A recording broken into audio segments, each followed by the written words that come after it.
Nous sommes à Toulouse en direct du Palais Niel pour ce Women for Future et on va continuer à parler évidemment de l'avenir des femmes avec cette question, comment est-ce qu'on fait pour attirer et aussi pour retenir les talents, comment les femmes qui sont actrices dans la tech et dans le digital le font au quotidien. Vous le savez et on l'a dit depuis ce matin, c'est vrai que c'est un secteur qui connaît une très forte croissance, probablement celui qui a la croissance la plus importante aujourd'hui, ça se développe à vitesse grand V, mais, et on l'a constaté à plusieurs reprises depuis ce matin, c'est encore à dominante masculine. Et ce constat, il vaut ici, il vaut en France, il vaut aux États-Unis. Je crois qu'il y a une étude sortie assez récemment qui résume assez bien. Je vais donner quelques chiffres et puis après je vous donnerai la parole et je vous présenterai. C'est celle qui a été menée par McKinsey. Les femmes sont à peine 22% dans le secteur et ça c'est un chiffre au sein de l'Union européenne. Et on a beau dire qu'il faut changer la donne, on l'a vu depuis ce matin, les faits sont têtus pour l'instant. Alors la question c'est vraiment comment est-ce qu'on fait pour les attirer et surtout pour les retenir. On va demander donc à celles qui ont les codes. Fabienne Arata qui est avec nous, France Country Manager de LinkedIn. Ayumi Aoki, présidente fondatrice de Women in Tech. Stéphanie Lavigne, directrice générale de la Toulouse Business School. Et Betty Serroussi, présidente fondatrice de Travel Planet. Enfin, à mes côtés, Aline Serre, cofondatrice dirigeante de Smart Catch. Merci à toutes les 5 d'être avec nous. Je vais commencer par vous, Stéphanie, si vous le voulez bien, parce que c'est peut-être que tout démarre en fait à l'école, dans le système scolaire. Il y a une étude Ipsos qui a été menée en 2021 qui disait que seulement 37% des filles scolarisées se destinaient à des carrières d'ingénieurs ou voulaient aller en école informatique, contre 66% de garçons. Et vous me disiez il y a quelques minutes que vous étiez hier à Paris et que vous parliez justement de la place des filles, et vous m'avez dit, Raphaël, c'est terrible, on a fait un bond en arrière, on est revenu aux années 50. Alors merci pour l'occasion d'échanger sur ce sujet. Donc oui, moi j'étais à Paris hier, donc je suis directrice de l'école de commerce du territoire, donc TBS Éducation désormais. Et c'est vrai que nous, quand on réceptionne des jeunes hommes et des jeunes femmes, on est dans les statistiques nationales. C'est-à-dire que dans l'enseignement supérieur, il y a plus de filles que de garçons. Elles sont 56% des étudiants qui font des études supérieures. Ce qui est très intéressant, c'est qu'au démarrage, elles sont plus nombreuses. Plus on monte dans les niveaux, moins elles sont nombreuses. Et plus on va dans des filières qui sont sélectives, qui dit sélection en France dit mathématiques, moins elles sont nombreuses. Et comme vous l'avez dit, et ça a été dit par beaucoup d'intervenantes, les filières mathématiques, les sciences de l'ingénieur sont désaffectées par les jeunes filles. Alors le discours qui était hier, c'était qu'est-ce qu'on peut faire, donc c'était l'ensemble des directeurs des écoles de management, des écoles d'ingénieurs, ça s'appelle la conférence des grandes écoles. Et cette conférence des grandes écoles, elle voudrait faire des propositions à nos ministères pour voir comment on peut rectifier le tir. Alors, ce qui était extrêmement déroutant hier, c'était la réforme du bac qui était intervenue en 2019. Et cette réforme du bac, elle est catastrophique pour la place des femmes dans ces disciplines. On avait beaucoup changé les choses. Il y avait une forme de démocratisation des mathématiques. En tout cas, il y avait des filles qui allaient vers ces filières.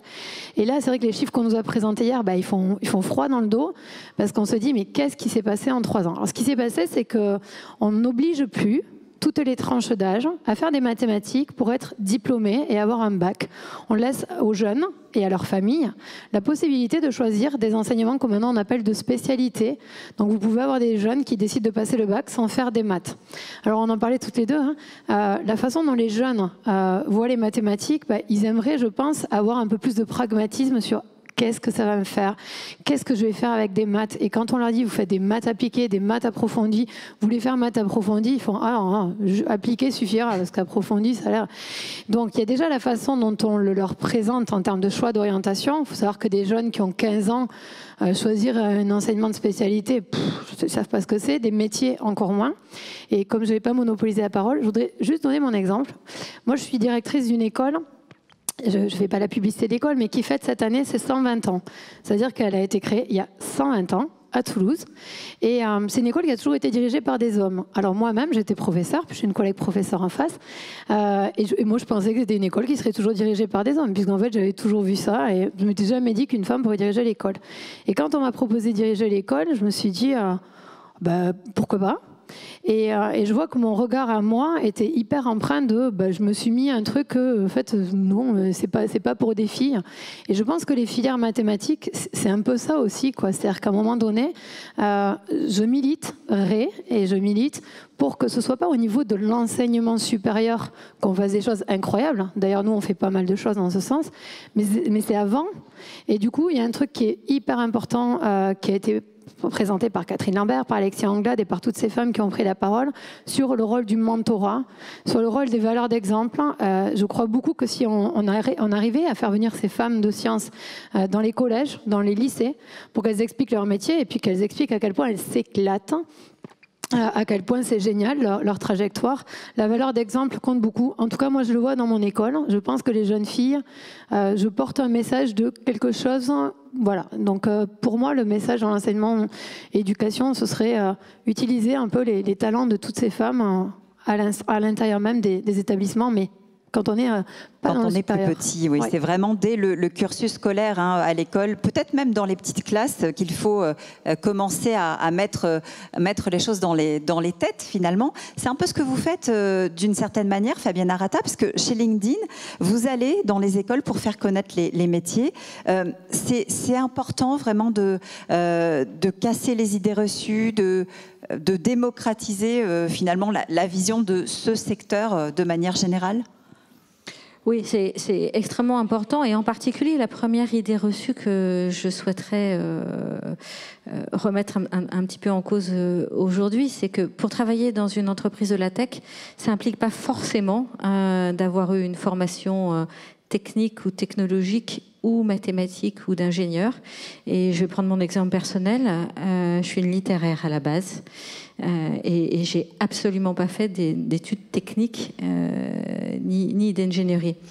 Et en particulier, pour bouleverser ces idées reçues, je pense qu'il faut travailler sur un second axe. Et évidemment, les amener vers les filières scientifiques et technologiques, mais pas seulement.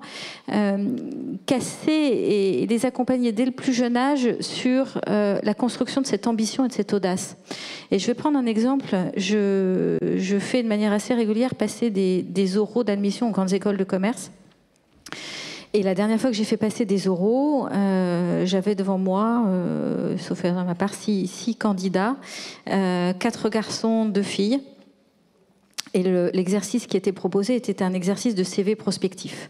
Donc le CV prospectif, en gros, ils arrivent en disant, voilà, j'ai fait cette école et dans 10 ans, je suis à tel poste et voilà ce que j'ai fait dans ma vie depuis ces 10 dernières années. Et là où j'ai été frappée, c'est que les garçons, ils étaient tous directeurs généraux, présidents, directeurs financiers, etc. Les filles, les 2 filles, elles étaient directeurs générales délégués et directeur marketing assistante. Et la première question que je leur ai posée, c'est mais pourquoi assistante? Pourquoi déléguée? Ce sont quand même des jeunes filles qui ont 20 ans, qui sont passées par un certain nombre de cursus, d'épreuves. Et donc si elles arrivent comme ça dans le monde de l'entreprise, ça va être compliqué. Donc il faut casser et construire, les aider à construire cette ambition et cette audace dès le plus jeune âge. Alors, c'est important, évidemment, que l'entreprise aide à casser ces idées reçues, que l'école le fasse aussi. C'est aussi peut-être important, Ayumi, et je me tourne vers vous, que les parents jouent ce rôle, parce que dans les différentes études qu'on voit, on s'aperçoit qu'il y a une vraie influence aussi des parents. Il y a des biais qui existent encore aujourd'hui, il y a des idées reçues sur les métiers, réservés aux hommes plutôt qu'aux femmes, et ça se transmet aussi parfois par la famille. Je crois que vous avez, commencé à coder à 30 ans. Oui, 32 ans en fait. Oui, j'ai commencé en fait ma carrière au départ, ça n'avait rien à voir dans la technologie. J'ai fait les beaux-arts en Afrique du Sud. Je ne savais pas quoi faire, je voulais juste voyager, je voulais absolument pas faire d'études. Et mes parents m'ont dit, vous pouvez voyager une fois que vous avez fait quelque chose, des études. Donc j'ai fait les beaux-arts parce que j'étais forte à ça. Et après 10 ans de carrière, après j'ai fait des études dans l'hôtellerie, etc. Je me suis dit, il faut que je change ma vie, qu'est-ce que je veux vraiment faire? Et là, c'était pour passer plus de temps avec mes enfants, voyager à nouveau, faire quelque chose de créatif parce que j'adore les arts, mais aussi quelque chose dans l'innovation et pouvoir travailler de n'importe où. Et donc, quand j'ai rejoigné toutes les lignes, tous les petits points, c'était aller dans la technologie. Et donc, à l'époque, c'était en 2008, ce qui donne mon âge, j'ai commencé avec des CD-ROM, apprendre à coder, donc du HTML, du CSS, du Python, etc. Et ça m'a permis, en fait, de commencer à faire des sites web et puis ensuite faire des petites applications. Et c'était le début de réseaux sociaux pour les entreprises. Et c'est comme ça que j'ai lancé ma première société qui était dans le community management, tout ce qui est marketing digital. Et voilà. Et donc, ça fait déjà 15 ans. Je parlais de l'influence des parents. On en a discuté toutes les deux. Vous m'avez dit c'est important aussi, parce que souvent, quand on va dans les salons, quand on va accompagner ses enfants, on leur dit non, là, c'est pas pour toi. Regarde, ça, c'est plutôt un métier réservé aux hommes. Ce sont des choses qu'on entend. Je me souviens, et je crois qu'elle est présente avec nous, de Nassira Guerrouj, qui dit une fois, je me suis levée comme ça et j'ai dit non, je suis désolée. La cybersécurité, regardez, je suis une femme, j'en fais. Donc il faut aussi éduquer finalement les parents, les familles. Oui. Alors j'ai 4 enfants, j'ai 2 garçons et 2 filles. Et c'est vrai que j'amène toujours mes enfants en conférence avec moi, que ce soit le petit garçon. Et puis maintenant, c'est presque à lui, je dis non, tu peux aussi, toi un garçon, tu peux aussi rentrer dans la tech. Parce qu'il voit tellement de femmes dans la technologie autour de lui qu'il s'est dit, maman, est-ce que je peux aussi le faire? J'ai bien sûr que tu peux le faire, mon chéri. Mais c'est vrai qu'il y a un âge quand même, je pense que vers 14, 15 ans, dans la 3e, les parents, c'est sûr que c'est très très important, mais je pense qu'à cet âge-là, souvent pour les teenagers, les adolescentes, le rôle des parents, c'est encore plus important. Parce qu'à un moment donné, je ne sais pas vous, mais les parents, les enfants à cet âge-là, ils n'écoutent pas trop les parents. Donc je me souviens quand il y avait mon fils aîné qui aujourd'hui il fait Master 2 en école d'ingénieur, il voulait absolument faire ça depuis le début, et c'est très bien. Et ma fille, à cet même âge, elle ne savait pas quoi faire quand elle avait 15 ans. Elle a dit, je ne sais pas si je veux faire, je ne sais pas quoi faire. Et je dis, écoute chérie, tu devais aller dans la technologie, tu devais faire des études et tout ça. Elle a dit, je ne sais pas. Je parlais à mes profs et elle m'a dit que je devais, comme j'étais brillante, parce qu'elle avait de très bonnes notes, elle était première de sa classe, elle dit, comme j'étais brillante, je devais faire le droit. Et donc elle dit, maman, je dis, je pense que tu pourrais faire, le droit c'est pas pour toi, ou peut-être ça l'est, mais bon, si tu fais une filiale scientifique, tu peux après choisir. Elle dit, maman, je pense que ma prof me connaît mieux mes aptitudes que toi. Et donc, c'est très important, bien sûr, que les parents soient là, aussi qu'ils connaissent quels sont les métiers, parce que parfois, il y a les enfants qui demandent aux parents qu'est-ce que c'est cybersécurité. Si les parents ne connaissent pas, ils vont toujours donner les idées à l'enfant d'aller dans une trajectoire qu'ils connaissent, parce que pour eux, c'est plus rassurant. Mais c'est aussi être assuré avoir cette conversation avec les professeurs, parce qu'ils ont un impact incroyable aux enfants. Et dans le choix des carrières qu'ils vont faire. Oui, le choix des carrières. Alors, il y en a pour qui c'est une évidence. C'est votre cas, Aline, parce que vous avez été chercheuse. On dit chercheuse ou on dit chercheur, alors, du coup? Je ne sais toujours pas. On ne sait pas. Au CNRS, docteur en nanotechnologie. Non, je le dis parce qu'on s'est posé la question toutes les deux et que les deux existent. Or, dans ces carrières, les femmes se comptent vraiment presque sur les doigts d'une main. Pour vous, c'est pas un problème, en fait. C'est ce que vous m'avez dit. En tout cas, pour vous, ne l'avez jamais vécu comme un problème. C'était une évidence. Oui, je pense que je me suis jamais posé de questions, en fait. J'ai juste suivi ce qui me plaisait et effectivement, donc pour donner quelques éléments de contexte, donc j'ai eu un parcours scientifique depuis le début. Je me suis spécialisée en nanotechnologie, donc j'ai fait un doctorat. Ensuite, je suis partie aux États-Unis pour poursuivre sur cette filière.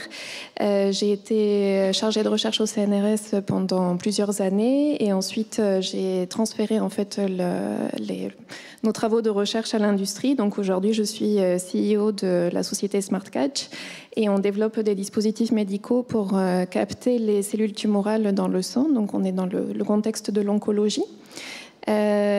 Effectivement, que ce soit au niveau universitaire, parce qu'on parle beaucoup des écoles d'ingénieurs, mais il n'y a pas que. Donc, à l'université, c'était une filière.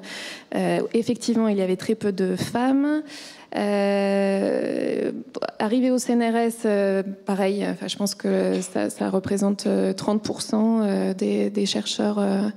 Donc, il y a des actions très fortes portées par le CNRS. Donc, j'ai été moi-même ambassadrice des femmes en sciences. Donc, on avait des actions auprès des collèges, des lycées pour présenter ce que l'on fait, etc. Et effectivement, je m'aperçois avec le recul qu'à mon âge, au lycée par exemple, à mon époque, pardon, je n'avais pas forcément de vision sur la multitude de métiers qui étaient possibles.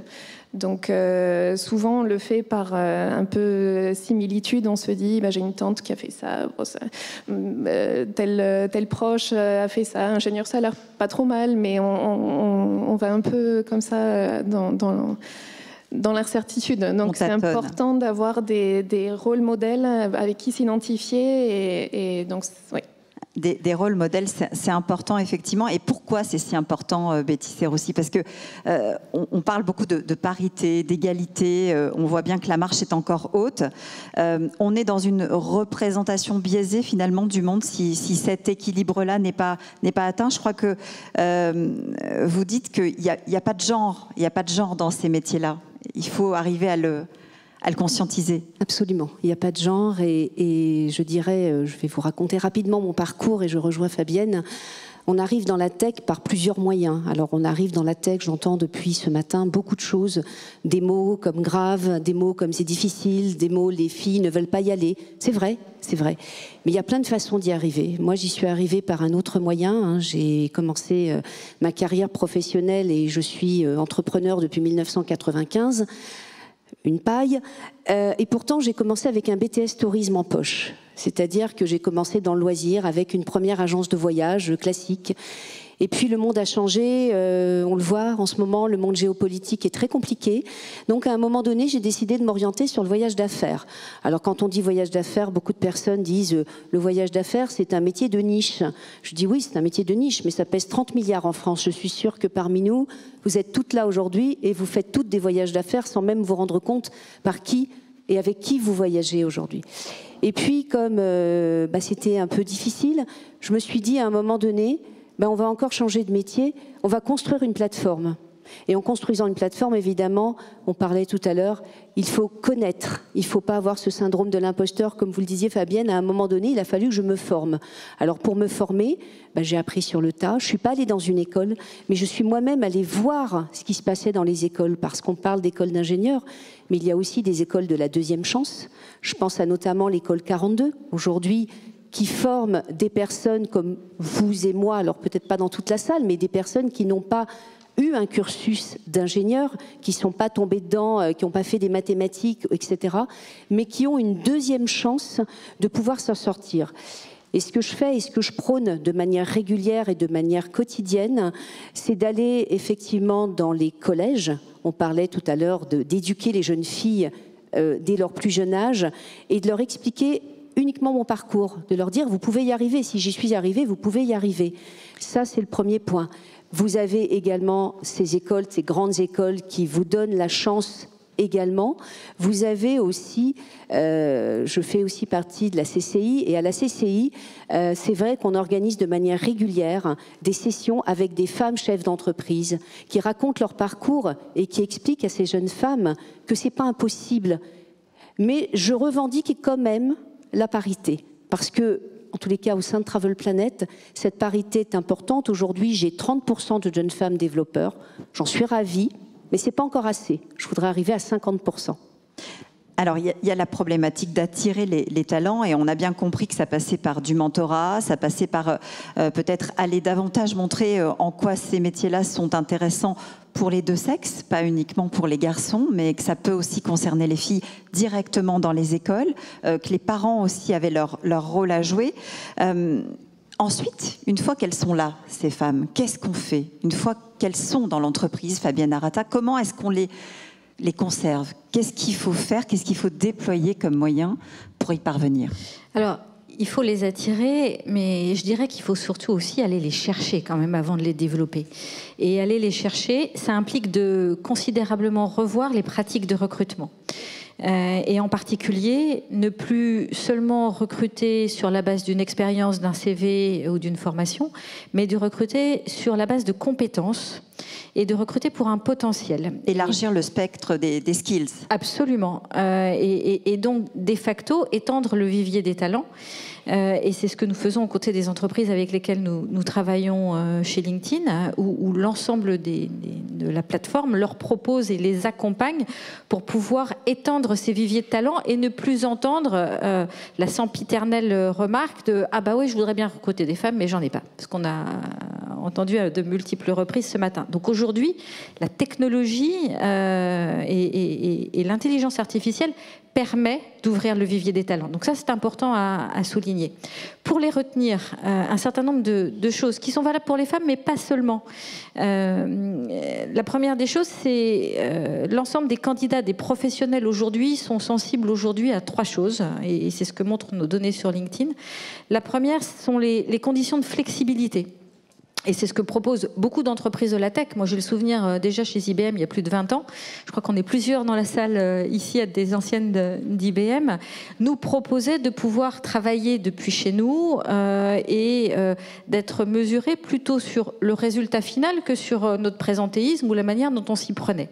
Donc, le style de management, la manière de travailler, la flexibilité qui nous est proposée est un facteur de rétention pour les femmes, mais pas seulement.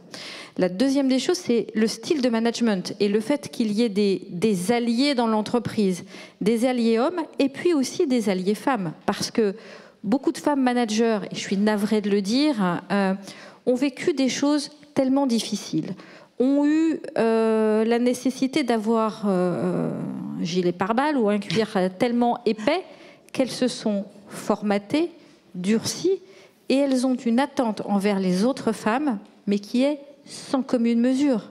Donc le style de management... Ouais, c'est important que vous le disiez. Et je crois qu'il faut aussi, en tant que femme leader et manager, il faut aussi, des fois, qu'on fasse un exercice d'auto-évaluation sur est-ce que je n'ai pas non plus des biais de jugement. Voilà. Donc, style de management et flexibilité. Et puis, je vais rebondir sur un dernier point très rapidement qu'évoquait Betty, c'est le fait de pouvoir mettre à disposition une offre de formation et de développement sur la durée, pour qu'elle puisse être présente sur les métiers qui émergent et qu'elle puisse les capter. Alors justement, vous le faites aussi, je crois, avec la TP Travel Planet Academy. La Travel Planet Academy, effectivement, on en est à la 5e année. Et je vous rejoins à 200%, Fabienne. Il n'y a que les compétences, mais il n'y a pas de genre. Et je rebondis sur ce que vous avez dit. Nous, on a mis en place ce qu'on a appelé la TP Academy. Alors, on recrute sans CV. La première partie du recrutement. Ce recrutement, il y a un jury. Le jury n'est pas composé uniquement des personnes de la direction, mais également des collaborateurs. Il est important de faire participer les collaborateurs. Et puis on se réunit, et je dois dire, sans passer dans les détails, avant même de voir le CV, la plupart du temps, c'est ticket gagnant. Sur des centaines de CV qu'on reçoit par TP Academy, on a au moins 30% de personnes qu'on recrute comme développeurs, et la plupart, ce sont des femmes. J'ai une toute petite anecdote à vous raconter sur la dernière TP Academy. Donc, j'avais des jeunes femmes, effectivement, pas mal de jeunes femmes. Bon, vous l'avez compris, hein, j'ai une entreprise avec plus de 80 salariés, donc j'ai toute typologie de postes. Et puis, moi, je les voyais bien plutôt à l'administratif, etc., parce que je n'avais pas vu les CV. Et puis, quand j'ai vu les CV, j'avais 4 développeuses. Et là, je me suis dit, génial. Et la première chose qu'elles m'ont dite quand je les ai revues en deuxième fois, c'est « Je vous préviens, hein, moi je ne veux pas être secrétaire, hein, moi je veux faire du bac. » Alors pour celles qui connaissent bien ici, moi je veux faire du bac. Mais bien sûr, on vous prend, on vous garde. Et je vous rejoins également, Fabienne, après il y a le type de management. J'y attache beaucoup d'importance également. Le fait déjà d'un parcours un peu atypique, d'un parcours où on n'est pas sorti d'une grande école, incite également les personnes, les femmes surtout, à se dire elle y est arrivée, je vais y arriver également.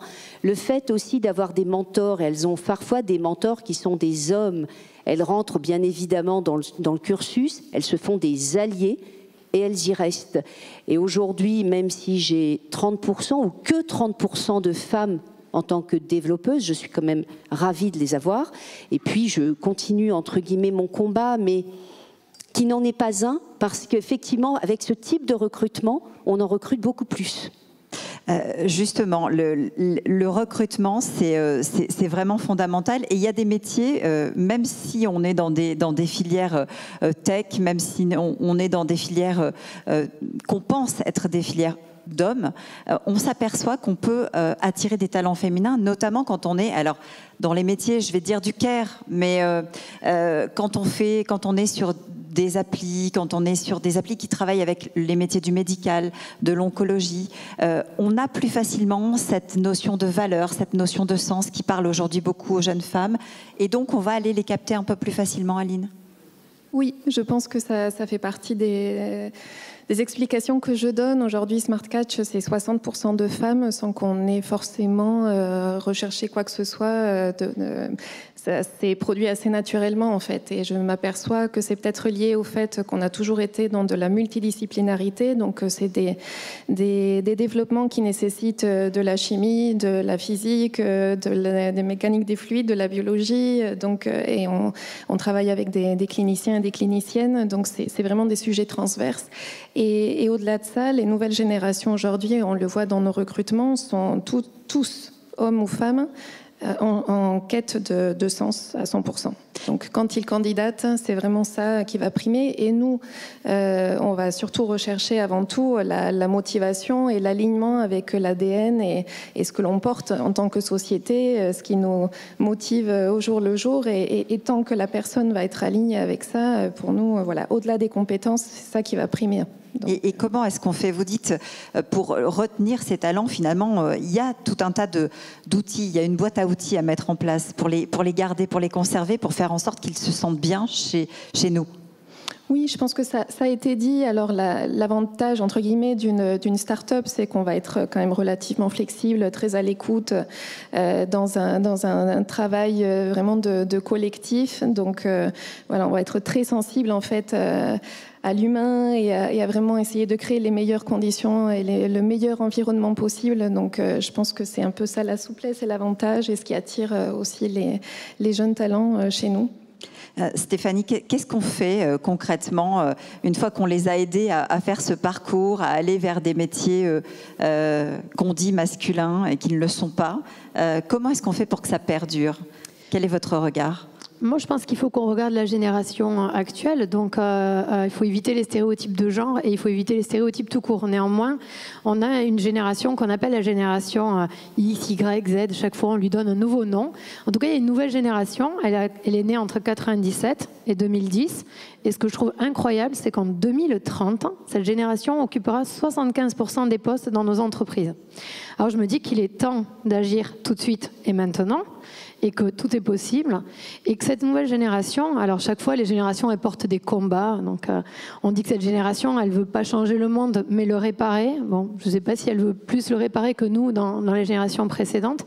Par contre, il y a quelque chose qui est structurel, et ça il faut bien l'avoir en tête, c'est l'utilité qu'on va donner à son job. Alors cette nouvelle génération, elle parle de valeurs. On en avait, nous aussi, mais elle parle des valeurs de l'impact positif. Quand je veux aller travailler dans une entreprise, je veux me sentir utile, je veux donner une utilité à ma vie, et je veux travailler dans une entreprise qui a un impact positif. Alors peut-être que les entreprises de la tech, il faut qu'elles arrivent à convaincre de l'utilité positive, de l'impact qu'elles peuvent avoir pour la société, pour le mieux vivre ensemble, le bien vivre ensemble, et que c'est par ce biais-là qu'on peut agir. Donc moi je pense qu'avant même de retenir les gens, il faut les attirer.